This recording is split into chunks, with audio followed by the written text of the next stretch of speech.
'Di ba kung kasama mo isang JASIG holder, meaning consultant or kabahagi sa PSTOC, kasama mo siya, hindi siya Immune pwedeng ka rin. hulihin. Hindi siya pwedeng hulihin, 'di ba? May immunity Oo. siya eh. Pag ikaw Pero ay kasama sa... ikaw, hindi ka naman combatant. Peace Oo. advocate ka naman, human rights advocate ka naman. Kasama ka dahil ikaw ay gusto ng kapayapaan. Kaya tipon tayo, gumawa ng isang forum, tapos ang iyong guest ay isang peace consultant. Hindi siya pwedeng dakpin, yung peace consultant. Ikaw din.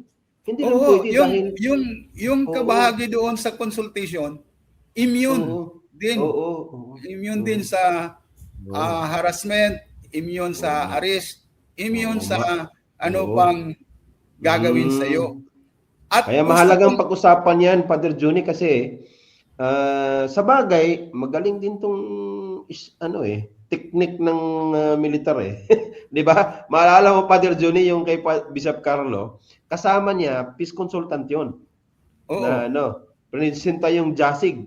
Eh kinabukasan nagkaroon na ng explosives yung sasakyan. Kaya wala na, JASIG kasi may explosives eh. Oo. Yun nga ang problema yun mga sa pagplanuhan ka ng huhulihin, Oh, kahit ano pang, kahit may JASIG. kahit may jasig, hindi yun garantiya.